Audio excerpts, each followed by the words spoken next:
We explain mercantilism and its control over the colonial economic systems. John Rolfe's planting and harvesting of Spanish tobacco was a prime example of one of the negative externalities of the mercantilist system, smuggling. It's also a prime example of the cost empires took in controlling the imports and exports of their colonies.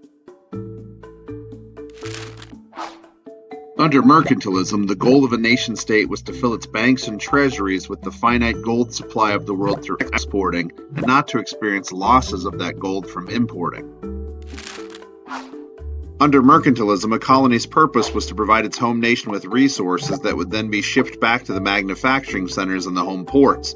The home industrial base would then turn those colonial resources into final goods and authorize corporations to sell them in foreign colonial markets.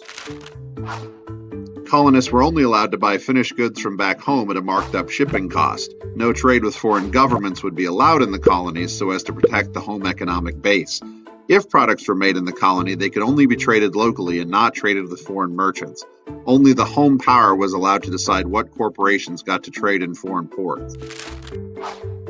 This policy made the home nation-state merchants and investors richer, but often left the colonists paying marked-up prices due to the cost of shipping the goods back to the colony where the resources originated from in the first place.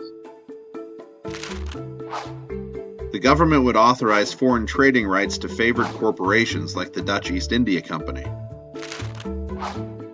Investors would provide capital to the corporations or joint stock companies for a share of their profits. This was the predecessor to capitalism, only Adam Smith argued against the limitations of trade, pushing for free trade and free markets.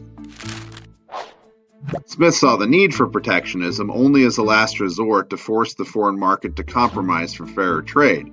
He would argue against governments limiting trade in his theories of laissez-faire and the invisible hand. However, in the age of exploration, with European nations scrambling for resources, new world markets, labor sources, while also fighting each other over religion, mercantilism was another tool in the arsenal of the expansion of European power. Smuggling cheaper goods from a closer foreign source and piracy and war were all consequences of mercantilism. In the effort to increase profits, slavery and indentured servanthood were other consequences of the mercantilist system. If the goal was to lose as little money to costs as possible, then free labor seemed to be the outcome. The first slaves arrived in the English colony of Jamestown in 1619.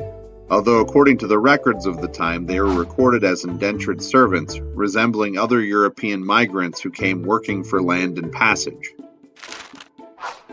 The difference, of course, was that the Africans who arrived in Virginia had not come by choice, but by brutal capture out of West Africa.